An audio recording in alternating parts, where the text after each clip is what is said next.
সুপ্রভাত বন্ধুরা, আজ 16 ফেব্রুয়ারি রবিবার। শুরু করছি চিন্তনের মুখ্য বার্তা। শুরুতেই চোখ রাখবো আজকের আন্তর্জাতিক খবরে। মেক্সিকো আমেরিকা দ্বন্দ্ব ফের তীব্র হয়েছে ড্রাগ কার্টেল ঘিরে ডোনাল্ড ট্রাম্প প্রশাসনের সিদ্ধান্তে।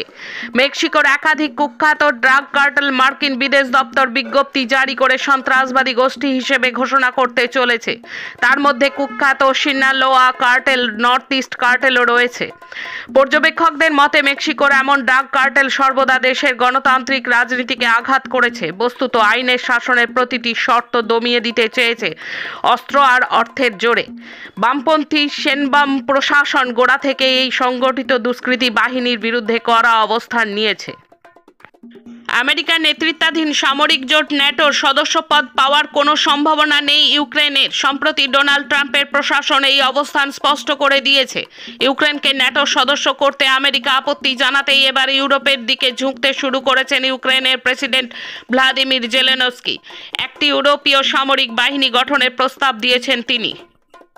বাংলাদেশে জাতীয় নির্বাচন আয়োজনের দাবি দীর্ঘদিন ধরেই উঠে আসছে। অন্তর্বর্তী সরকারের মেয়াদ কতদিন থাকবে তা নিয়েও প্রশ্নের সম্মুখীন হতে হচ্ছে ইউনূস প্রশাসনকে।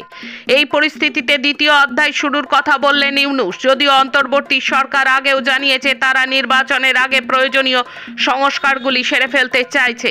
এই মর্মে শনিবার বাংলাদেশের বিভিন্ন রাজনৈতিক দলকে নিয়ে বৈঠকে বসেন অন্তর্বর্তী সরকারের প্রধান উপদেষ্টা মোহাম্মদ ইউনূস। ওই বৈঠকে তিনি জানান শনিবার থেকে অন্তর্বর্তী সরকারের দ্বিতীয় অধ্যায় শুরু হয়েছে। ক্যামেরুনে আখ শ্রমিকদের প্রতিরোধে পিছু হটল ফরাসি চিনি কোম্পানি। ক্যামেরুনের এনকোটেং এবং এনব্যান্ডজকের শহরে পুলিশ এবং ধর্মঘটরত আখ শ্রমিকদের মধ্যে তীব্র সংঘর্ষের পর ক্যামেরুন সুগার কর্পোরেশন ইউনিয়নের সাথে একটি চুক্তিতে পৌঁছেছে। বেতন এবং ভাতা বৃদ্ধির মতো বেশ কয়েকটি দাবিতে ছাড় দিয়েছে মধ্য আফ্রিকার বৃহত্তম চিনি উৎপাদক সংস্থাটি। আসছি দেশের খবরে। নয়াদিল্লি স্টেশনে পদপিষ্ট হয়ে মৃত 3 শিশু সহ 15। প্রয়াগরাজগামী ট্রেনে ওঠাকে কেন্দ্র করে বিশৃঙ্খলা সৃষ্টি হয় নয়াদিল্লি স্টেশনে। 2টি ট্রেন বাতিল হওয়ায় যাত্রীদের মধ্যে হুড়োহুড়ি পড়ে যায় এক প্ল্যাটফর্ম থেকে আর এক প্ল্যাটফর্মে যাওয়ার জন্য। 14 এবং 16 নম্বর প্ল্যাটফর্মে পদপিষ্ট হওয়ার ঘটনা ঘটে।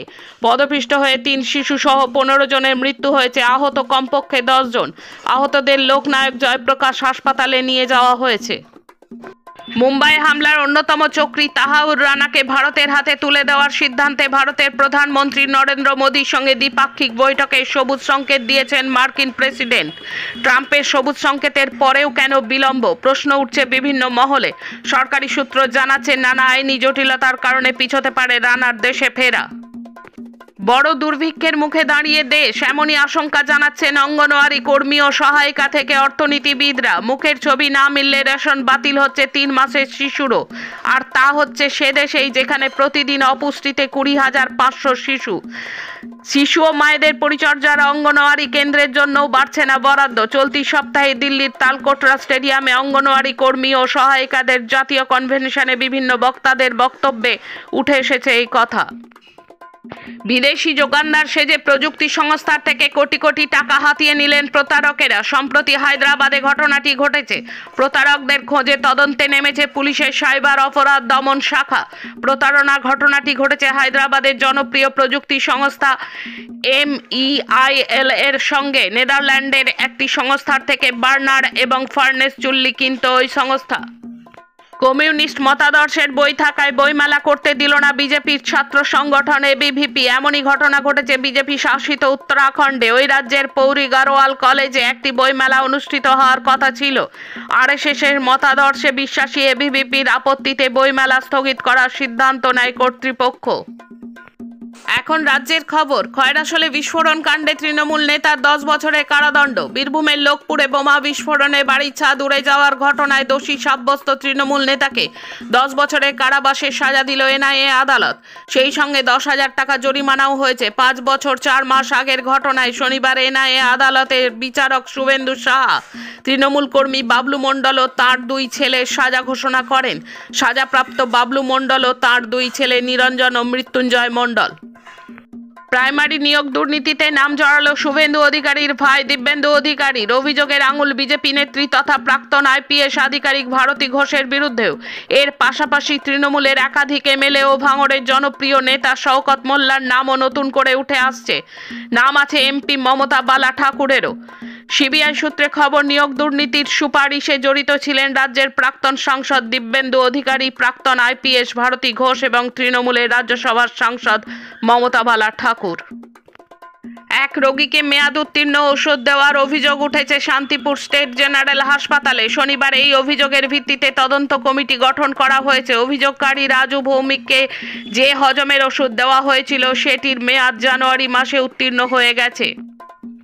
এয়ার ইন্ডিয়ার পছন্দের তালিকায় নেই কলকাতা। কলকাতা থেকে কবে লন্ডন এবং ইউরোপের অন্যান্য গন্তব্যে উড়ান চলবে তা নিয়ে স্পষ্ট কিছু জানা যায়নি, বরং কলকাতা থেকে বর্ধিত স্বাচ্ছন্দ্যযুক্ত বিজনেস ক্লাস শ্রেণীর উড়ানের পরিষেবা গুটিয়ে নেওয়া নিয়ে জল্পনা ছড়ানোয় উদ্বেগ বেড়েছে।